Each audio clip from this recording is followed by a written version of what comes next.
Hello, Namibia. My name is Alfred. My surname is Ndyenge. I am born and bred in Chuma. Staying in Windhoek for the past 15 years. Hey, I'm a sports lover and a football fanatic. Where were you born and where did you grow up? I was born in Chuma.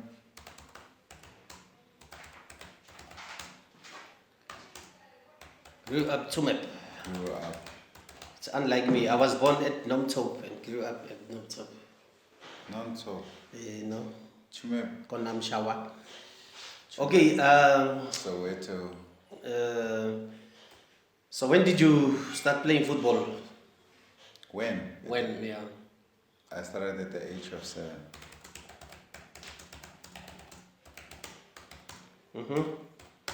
For? A school team of the under 9 St. Francis Primary School. Who was your coach? Ironically, my coach was the ambassador to Tanzania now, which is Mr. Levius Tobias. Tanzania. Some coaching, eh? What was happening with it? I mean, when teachers, they take up the role, they must show their extramural activities as well. So, and it was so strange that he had one of the best teams. I had so. Yeah. Somebody told me that. You would not, if I tell you the names that were part of that team he coached. And we all end up playing for big clubs eventually. Just give me a few of the people that you played with. A whole lot. Nelson Kengo was one of them. Arnold Subeb, Kennedy Subeb, all the Subeb brothers, Duncan Subeb. We were all in that same age. Gino Gamsep. I've just mentioned a few that has made it into nationals. So yeah. So how do you want people to remember you as a former player?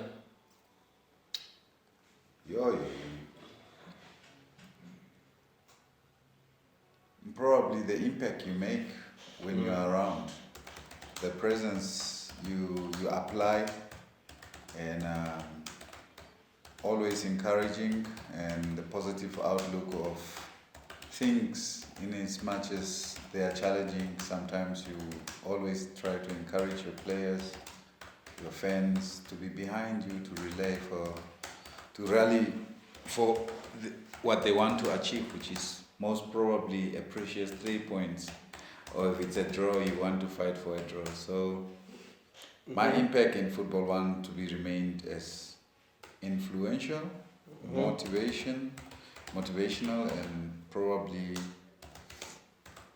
encouraging to those that think there's no hope. Some of us has made it just by believing. So how did you end up playing for Chief Santos? Or was there a team before Chief Santos? No. Yeah, there was a team before Chief Santos. So it was funny. I just, in 1997, I trained with Benfica. And then 98, I was called up to, 97 December, towards the end, I was training with Benfica. So Benfica, I had no other choice because, it was obvious that, and by that time I was staying with my late father, and it was clear that I had to join Benfica from the onset. But through that, in January, February, there was a newspaper cup tournament that was held in Chivarongo.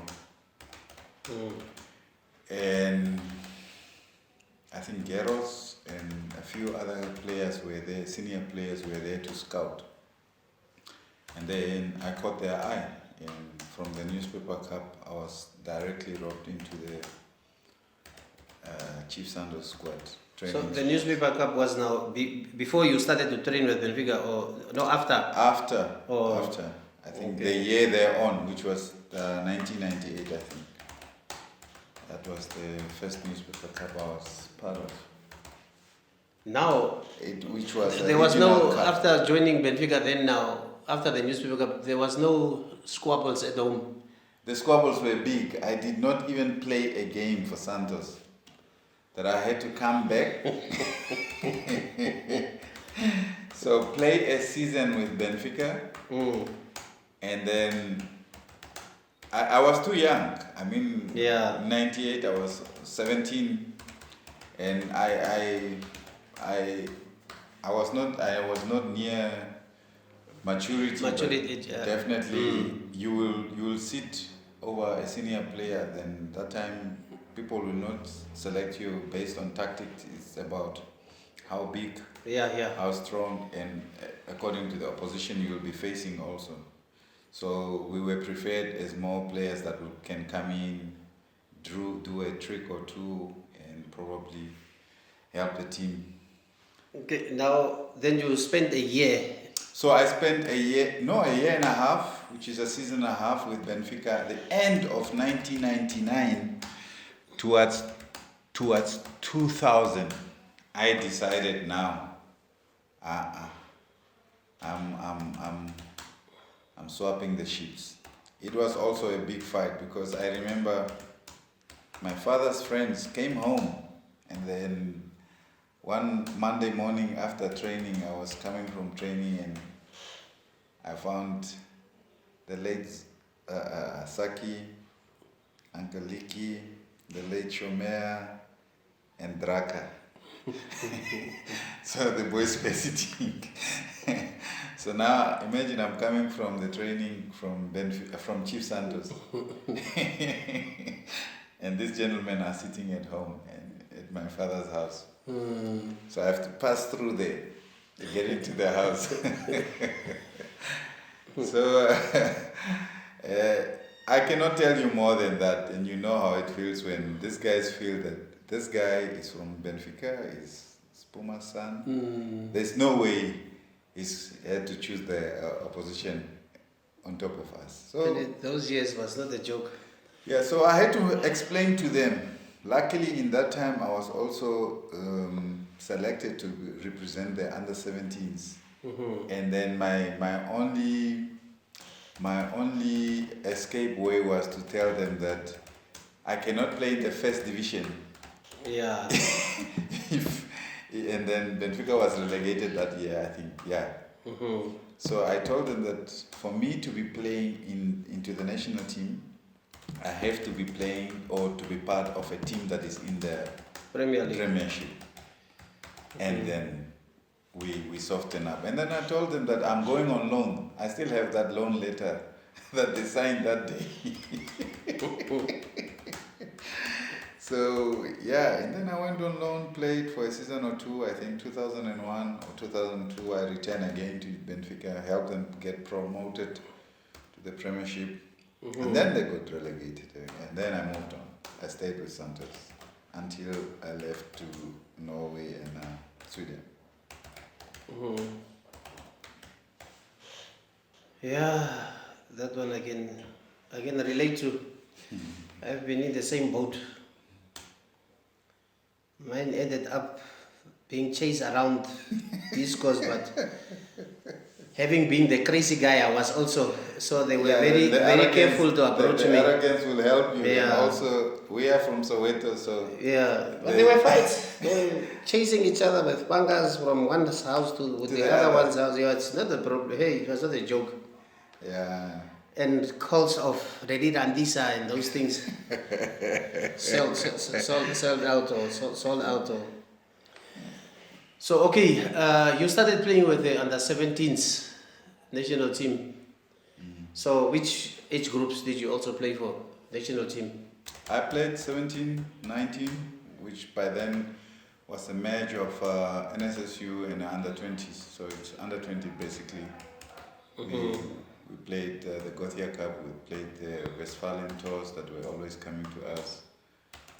So yeah, I've not played for the under 23 and then the senior national team as well. So with which group did you go to the Westphalia? the Westphalia was Mr. Kanyuka in charge. And then we have So the Gothia Cup, how did you?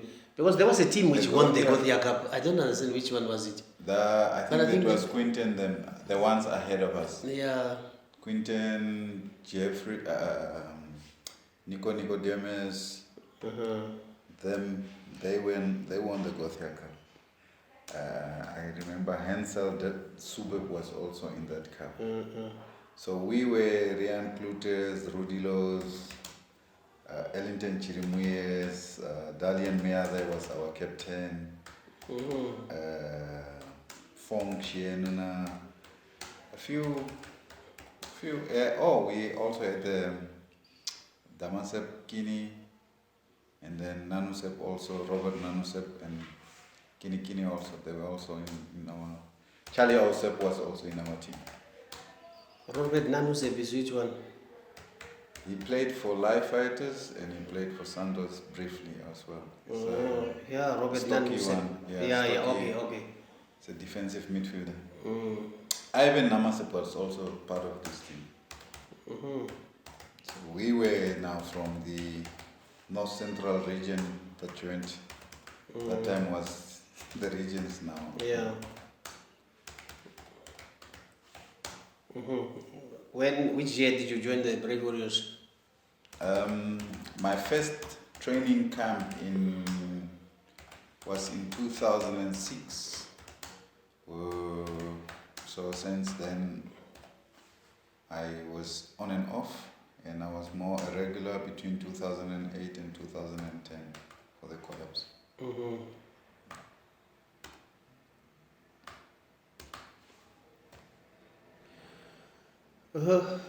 So which is your most memorable game ever, whether it is with the national team or with a club?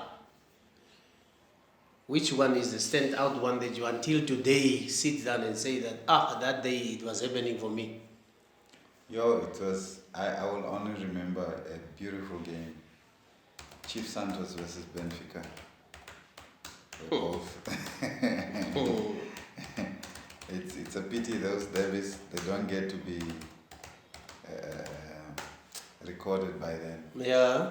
So we were playing for the playoffs to qualify to the Premiership. And Benfica was leading. No, it was an even game. Benfica scored first and Timoteo Sipinge and I was now the two fierce rivalry. So he was playing on the left, I was playing on the right. So between us, we would say if he scores, I will score. So the game ended the 2-0 the first half. Benfica was leading. No, it was not even the first half. So they scored the first goal. Benfica scored the first goal through Timoteo Sipinge. And then that is now the nicer part about the game. So they went to celebrate in our half. So after the celebration of the 1-0, we resound to the sender with the ball to restart the game. So a restart, Ricardo and Mukoya starts and hit the ball to my side on the wing. And I looked up and the goalkeeper was still not on the line. Yeah. And I fired a fair shot. Equalizer immediately. While the crowd was still jumping on they were still celebrating the lead. So, and there was silence. And now the far side of the pavilion was on. So the Yellow Nation was singing, they were dancing, and I still remember there was a guy, Kapapi and Aufatu. Yeah. They were singing the NBF anthem. Nobody's friends. Nobody's friends. So yeah, it was then the game was hyped, and then second half Benfica scored again. We equalized. I think through Ricardo, we equalized the game. It was 2-2. Last 3 minutes. Final game, last 3 minutes, I got a chance in front of the box. And I slotted home. It was 3-2. And then we were promoted to the Premiership back. That was not Chief Santos. That's the most memorable game I could ever think of. And I was only on loan, on a break from Norway, and I joined Chief Santos for that season, because by the time I'm on the break, their season was on. So I could still play at 2-3 months and then always go back. Yeah.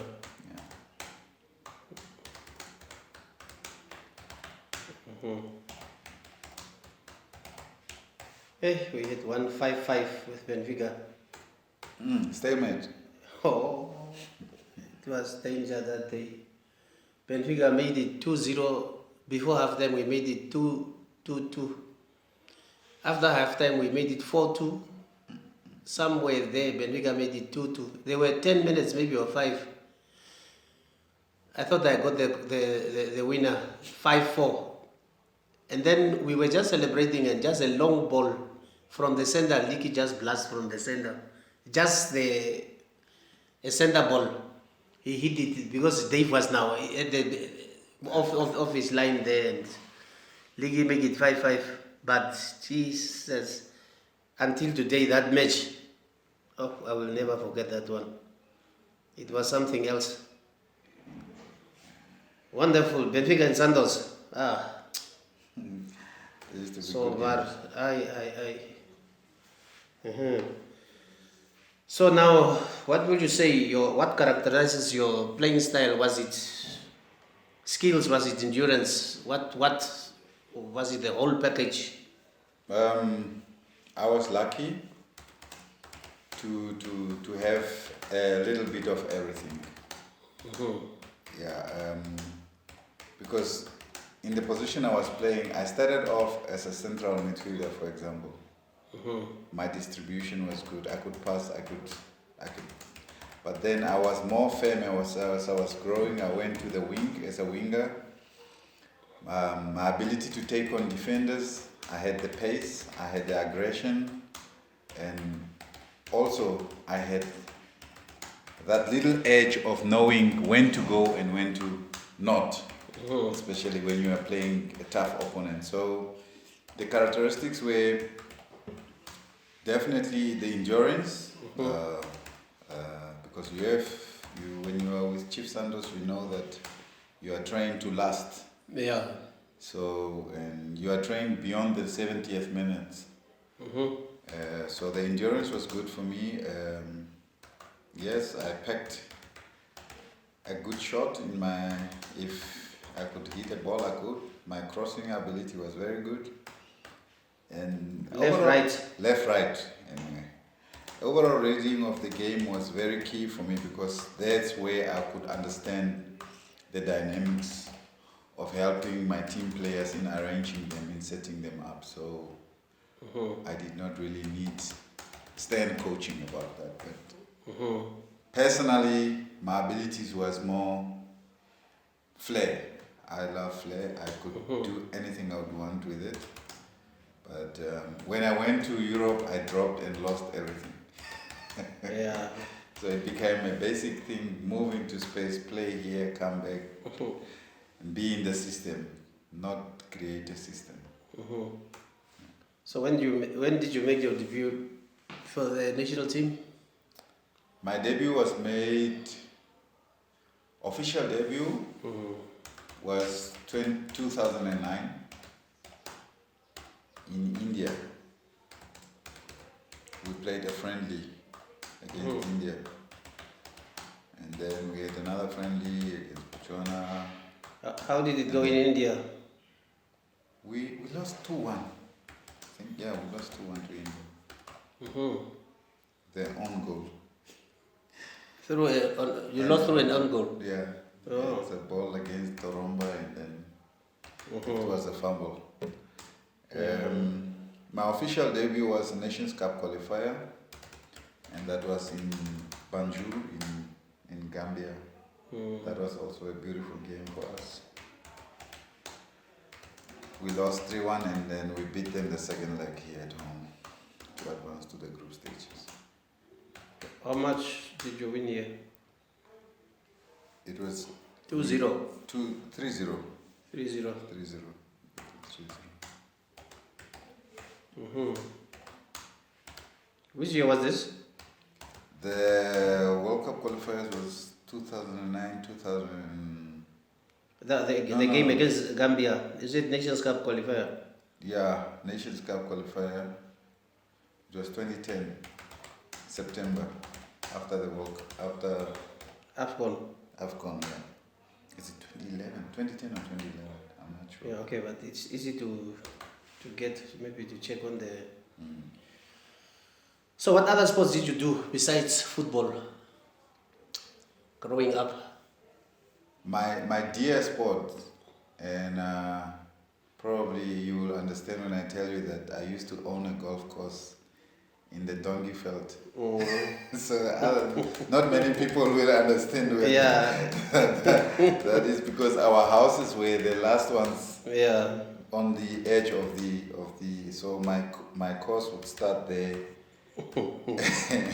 So everyone that is playing on my course would pay me a 2-bob. Yeah. So if they want to play 2 rounds, they will pay 50 or 5-bob, which is now the solid one. Yeah. So I will wait them when they tee off, and I'll go and wait them when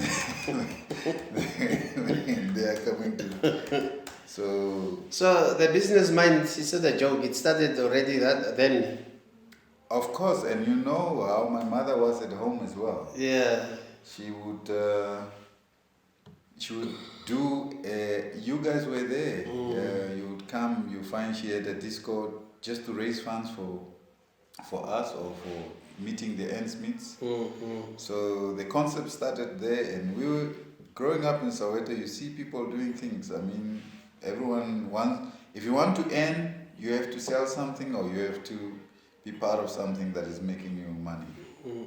So, and creativity comes within the space that you stay in, and to stand out. Yeah. Because for me, I always believe I don't want to do what everyone else is doing. Do something different, it will help you stand out. Yeah. So there were no approaches from SA back then? Funny story, when I got my scholarship contract, between 2003, we won the league with Chief Santos, the 2003-2004 season. I was invited by an old man called Franklin Chakane. He's a director with Orlando Pirates also. And by that time, the team manager was Josie Chabuze. And I was training with Orlando Pirates. And at that time, Leslie Manyatela passed away. So I had an opportunity to be coached by Shoes Leshodi, and I call him Uncle. Esther Homane was our development coaches, and we were under Yeboye. So the week I was going to be joining the first team, I got a call from Zoda 5. Not a call, but they called my aunt Kasondi in South Africa. Yeah. And then they told her I need to come back because I was nominated as the scholarship winner of the Chumep youth that needs to be representing Chumep in England for the sports scholarship. So it was not also, they were delaying. I was there for 6 months. I went there September. I stayed there up to February, March. But we were just training, and everyone was looking for. And then there was they promoted. Leboha Mukwena was with us, which is Cheese Boy. Lelo Mbele was with us. Soli was with us as well, and the young boy who passed away, which is Nzori, he was also with us, the goalkeeper, Muyani. Not Muyeni. What is the guy who? I forgot his name now. The guy who was killed, the goalkeeper, Senzo. Senzo was with us as well. Oh. Yeah. So. So I couldn't stay, so I grabbed the opportunity. And so you said it's a scholarship? Yeah.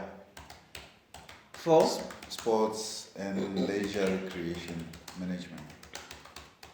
Oh. That was the twinning link with Chesterfield and Chume. I was the first one to be nominated. Mm-hmm. So Chesterfield, or the link between Chesterfield and Tsumeb. Yeah. Through that. Yeah, there was a link. Oh. So which was I was now fortunate enough to be able to play for both the college team and the senior team of Chesterfield Football Club. Mm-hmm. And then the surrounding teams of Alfred Town, Bolsover Town, all those. Mm-hmm. Which league did Chesterfield play then? Then they were in League 2. Mm-hmm. League 2. So this is now during which 2005 or? That was the tenure when I left. It was 2005, between 2005 and 2009. 2008, sorry. No, 2004 and 2008. End of 2004 was the end of 2008. Mm-hmm.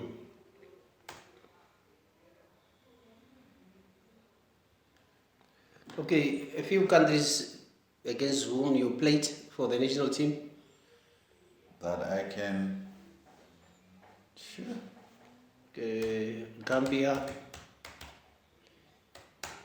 Botswana, definitely not. Yeah, Botswana. Senior, Guinea, Conakry, and Rwanda.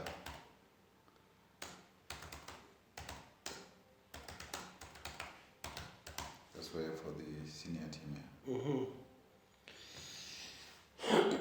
No, what is your biggest regret as a footballer? Biggest regret? Or just in life as well? I would not want to say it's a regret, but I would say if I had stayed longer in England, I would have probably pursued a premiership sport. But it didn't happen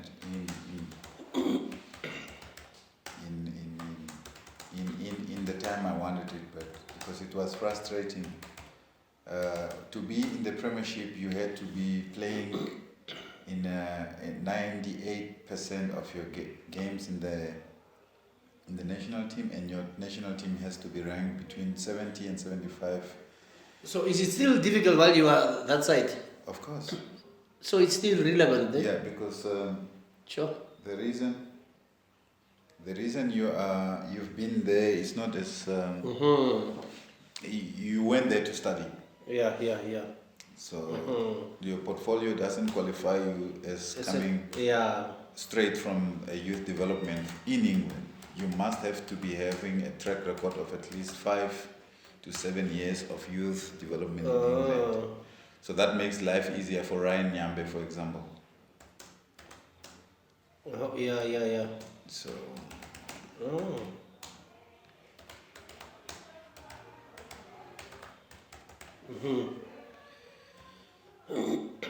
Okay, married with children.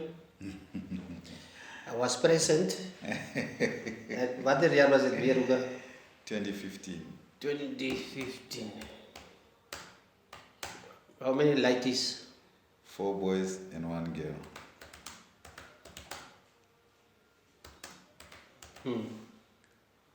So how does a normal day start for you? My day starts at 5:30. So definitely the first hour and a half is dedicated to me. Yeah, whether I choose to do a 30-minute jog or workout or whatever, or just a 30-minute or half an hour or a 45-minute, because meditation, I plan the day from there. Mhm.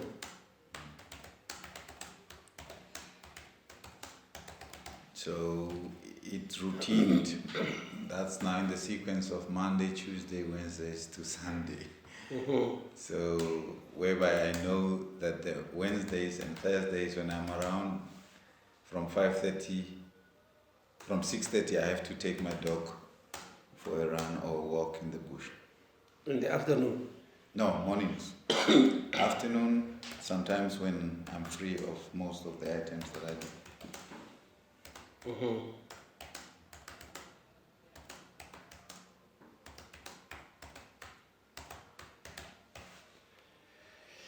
What do you do for a living? What puts the bread on your table? What I do for a living is to survive. What do you do to survive? Uh, Entrepreneurship. well, entrepreneurship has different stages, and it depends on the knowledge you possess in what field that you want to be specializing in as an entrepreneur. Everything has space, but I found my space in the commercial and social entrepreneurial sector, whereby I sell, and I sell clothes, I sell anything that I can relate to. I've created a brand that gives people some dignifying moments of a sense of belonging to. I belong to a brand that is a Namibian brand, because if you have created that, it makes your life easier for you to always attach yourself to what you can relate to. So now it becomes your business. You have to run it. So you have to create revenue, you have to make sales, you have to promote, you have to market. Yeah. So that is the case.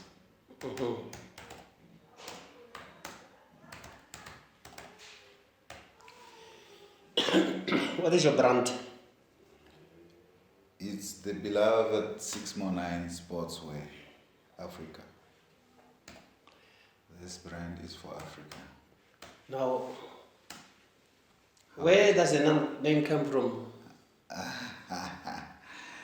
619, and that's, yes, actually last week I had a brief chat with my friend Sbu.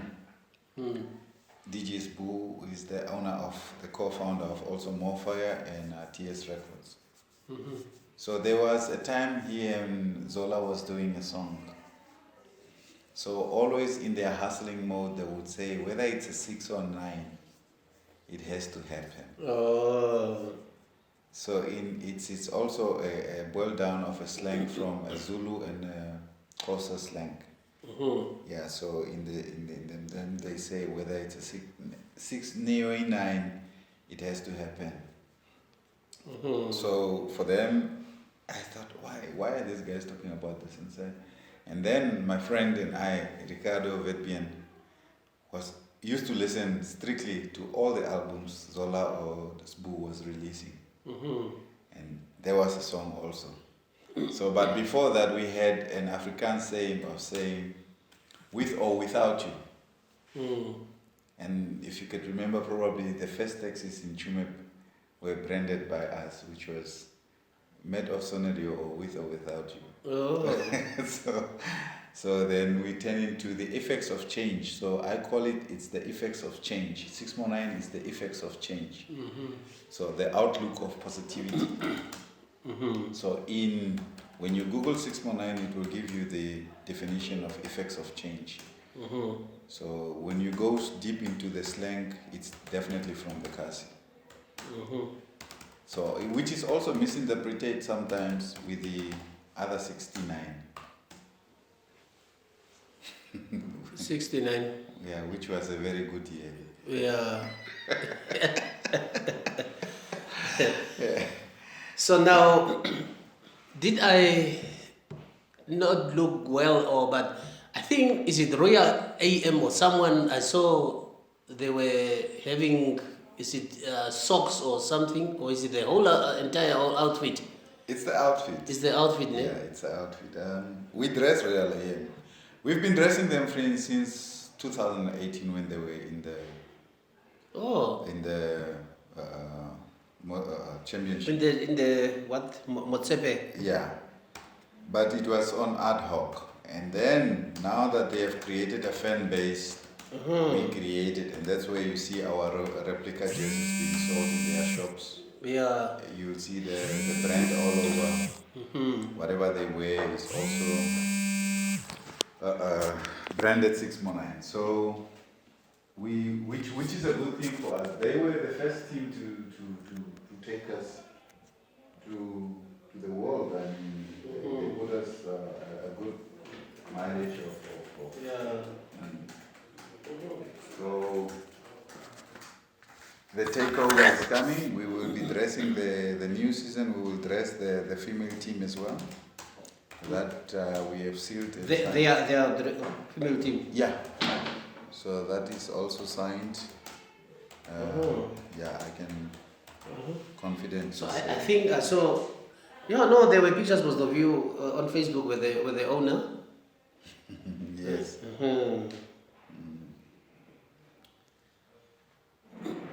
So what would you say are the biggest challenges that face you in your pursuit to what is to provide for your family through the business?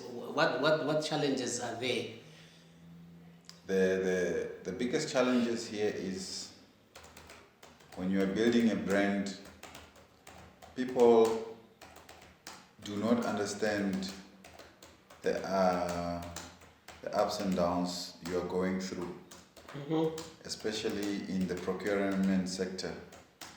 When someone just tell you, I want a t-shirt, for example, and they don't specify the grams per square meter of that t-shirt, the size of that t-shirt, or the fabric texture of the t-shirt.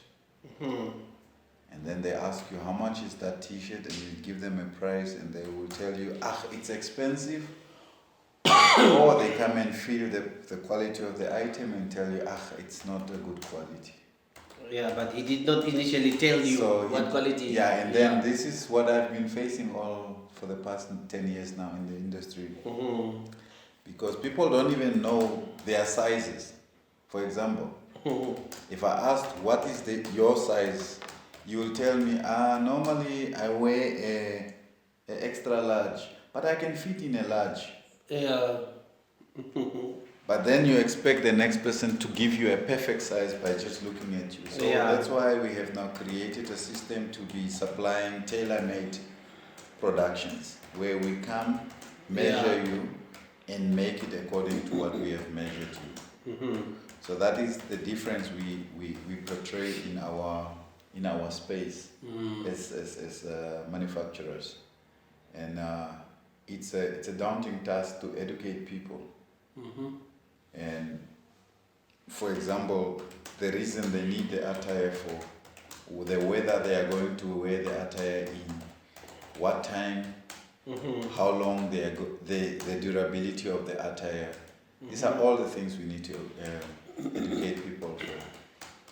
So which leaves me with a consulting firm separately from a sales team. I have to be doing some consulting work to educate people. At the cost, of course.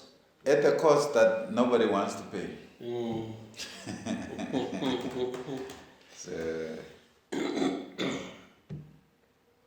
So, as a footballer, do they tell me that you are happy with your achievements? Oh no, I am very happy. Yeah? No. It's rare I said it, but I think I was just a boy dreaming about playing football, playing it. Okay, number one, you dream to play in your first team at school.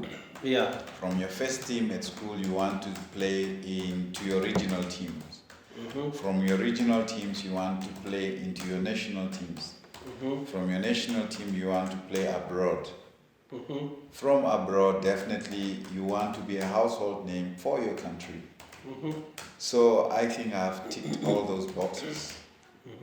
And I am internally satisfied with my football journey. There is nothing I'm regretting. I know it has not been an easy journey for me, myself, from where I come from. With the support I had financially, also, and this is one thing I don't want to brag about, that I come from poor upbringings. I say I'm not poor because the condition that I grew up with was created that time. I mean, I accepted it, so I had to create my own standards. I had to create my own conditions right now, and I'm happy. I'm living in the city comfortably. I'm living where I want to be, and I have dreams definitely of living where everyone wants to live in a certain suburb, but to live into that, you have to understand that those suburbs come with standards. And those standards needs to be maintained, and they foresee that your financial muscle is also backed up. So then that means you have to keep working.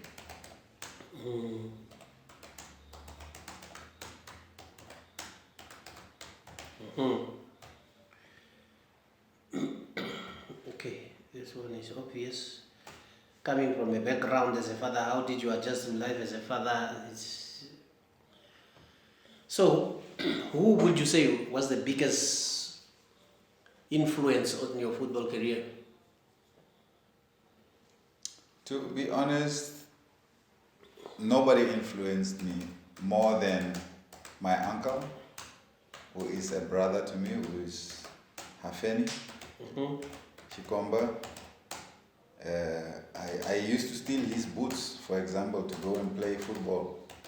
And those boots were bigger, 2 sizes bigger than mine. But we still play in them, come back home and know that I've done a job. Yeah, so he has been a biggest influence and inspiration, because he from what we believed, he also paved the way for us to think that it's possible. It's possible to become who you want to be in football sometimes, but you can only be doing that when you are dedicated, determined, and also most of all disciplined, that nobody needs to wake you up to go into a 5-kilometer run. Nobody needs to remind you that you need to be a training. Those are the life encourages that he has instilled in us as well. And yeah, we grew up together, and we are like brothers now. So we share everything. What I have is his, what he has is mine, and the relationship continues. Yeah, but not the wives, ne? What do you mean, not the wives? You say what is his is mine, what is mine is his. Now say but not the wives. Of course, whatever we have acquired, it has been before the wives. So which is good, and we also know what we have acquired when we have the wives. So the respect is there. So, and the wives knows that it's clear between us that what is his is mine, what is his is. What is mine is his, but not the wife's. I cannot have his wife, or he cannot have my wife. You seem to be a very busy man. Do you still have time to be engaged in football? In what capacity are you? If football is national level, that's it. Club level, it must be a good project really that needs my time, because I don't want to do projects. Yes, I've set a standard, My standard is definitely to. I think my value contribution is to look at the value chain, and I feed in the top of the chain, which is national, dealing with national players and players who are ready to be coached, who are already developed to understand and mold and managed. That's the level. I'm not really into space of development. I think there are other players who can do the development aspect of player development, but I'm more of player branding, managing, and definitely showing them the way forward towards ending their careers as well. Because we hardly plan how to end a career. Everyone plans how to start football, but nobody plans how to end a career. So that is what I come with. Okay. Now, we didn't then discuss the capacity in which you are involved with the players. My company is a player management company. It has an arm in player management. So a few of the locals that we have, that we manage to access to big clubs abroad, here in South Africa or elsewhere, wherever we can, through our contacts, we try to facilitate that, and that's managing them.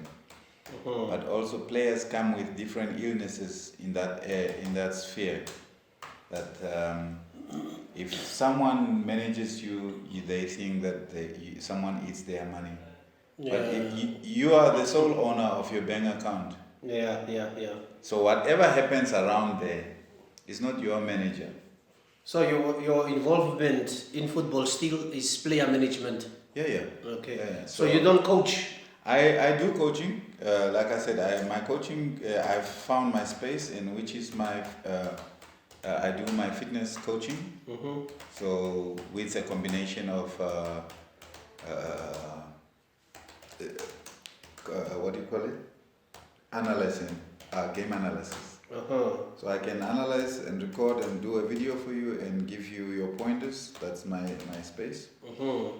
Fitness coaching, I can prepare, set you up for the next event or game. I can help you get fit to a certain level. So that is my space. But so when now, I have time. But this is for individual players then? No. I will only come in when I'm coming in at the national team. That's where I apply that. So for example, lately I was with the Brave Gladiators. Yeah. That is what I do. Go in them, look at their fitness conditioning setup, help them reach a certain level, manage them to stay throughout that. Yeah. So that is the space I want to be in. That is the space I have time for, because it's not. Because national team job is at ad hoc. Yeah. It's not throughout the month or throughout the year. It's 1 month and the other 2, and then only when you have qualifiers that they are every fourth night that you play one another. So you obviously don't miss the training regimen that you had as a player because you are still active. That's discipline instilled. I mean, you want to live by that. And also my brand echoes lifestyle enhancement and well-being and looking after yourself. That's one of my key motivations to life, is that we have to look after ourselves and stay healthy. Healthy has a different definitions.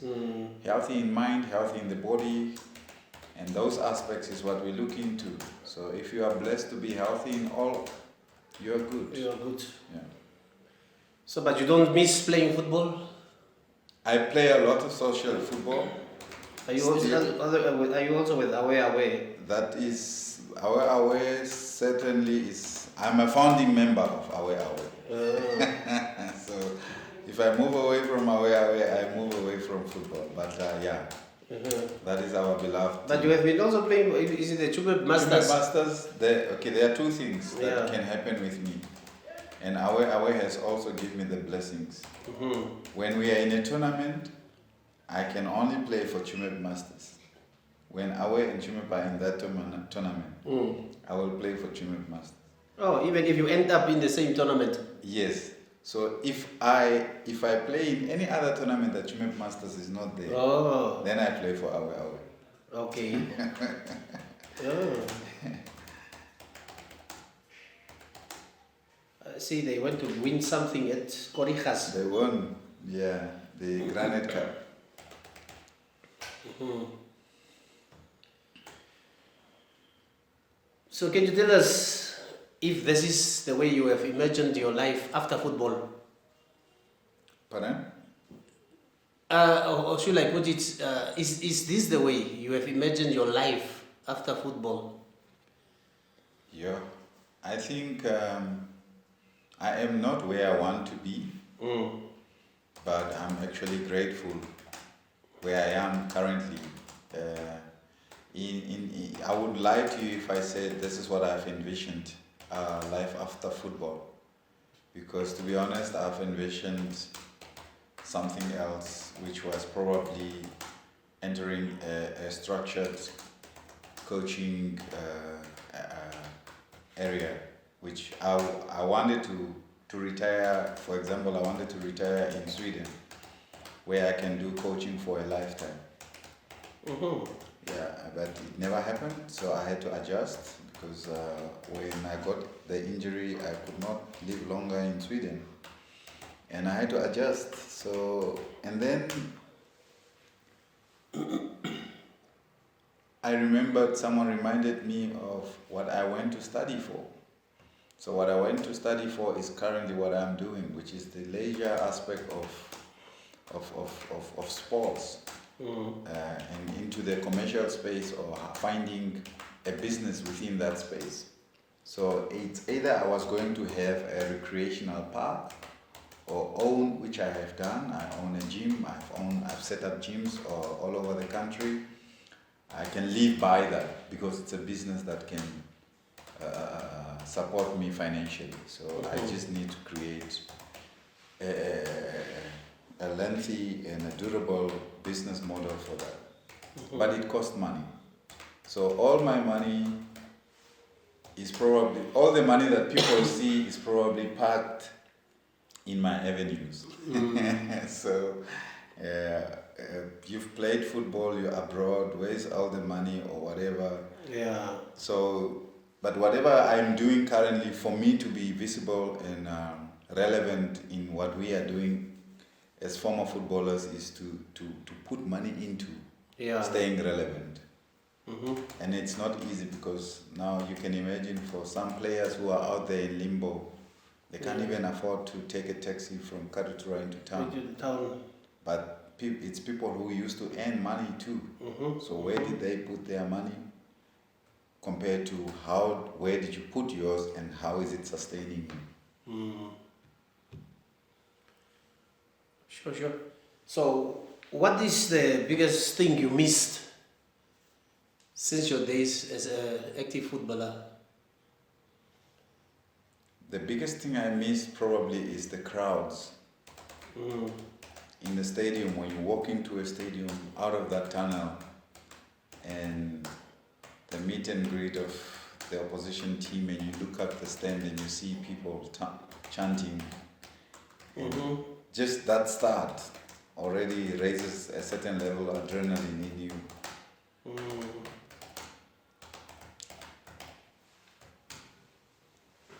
I was fortunate that I was a starter for Chief Santos. Yeah, it makes when we come to Windhoek, then they will make me play on the side where the main stand. Yeah. So they said you must play now, that the crowd must be on our side. So take it, put it on your head, put it on your back, wherever. So as long as you just do a few chicas, So bring that crowd on our side. So it's nice to be a fair player. Yeah. But it's also dangerous because you get people who chase you around the field. You must not dribble the old man. You must not do this. Yeah. You become restricted. Even to shoot, they draw a line across the field. You must only kick from outside this side of the otherwise we are not going to count your goal. So if you could advise young players today, last but not least, what would you tell them? I mean, it's a big word to say. Relevance in the game is very important. That they need to stay relevant, doing the right things over and over. It's tiring sometimes to train over and over, or to be the best player over and over, or to be at your peak. But that creates the relevance in you. Don't die as a footballer. Don't only live for the pitch. Live off the pitch too. So when you live off the pitch, you live with a certain style of discipline, and they say footballers are arrogant. Create that arrogance that will last you longer, not the arrogance that will take you away from the game. So all I would say is remain disciplined. I am not a fan of the word humble, because we are only humble when it suits, when situation suits. Nobody is really humble throughout. So remain humble, but don't be trampled. Nobody should trample on you or walk over you. That is now where the humble is challenged. Yeah. So yeah, but for me, stay relevant, man. When you are done playing football, get into football, because football is designed in a way that it's a lifestyle. Yeah. You can play and earn, you can coach and earn still. So that is where I'm emphasizing on being relevant in the game of football. Stay also updated. You understand? You are a patriotic fan of Arsenal for now. For example, now your peers would be still looking for a Blackburn Rovers. Yeah. You understand? And they are not even having trace of what is happening with Blackburn Rovers. So you have to be staying in the relevance of that. You need to be updated and move with the times. So for your age right now, you are still as young as a 40-year-old, because you can converse at the current affairs of happenings in the world and in the sport, in the sphere of leisure that you love. For example, in football, we can still talk about Arsenal and their current players. And we're talking about 19, 18, 20-year-old players. So that is, for me, key, that everyone in football is the best thing that can happen. Yeah.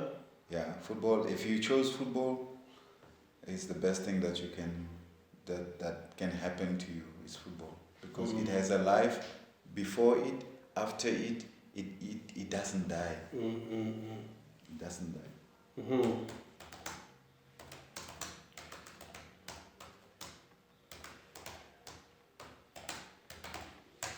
Superb.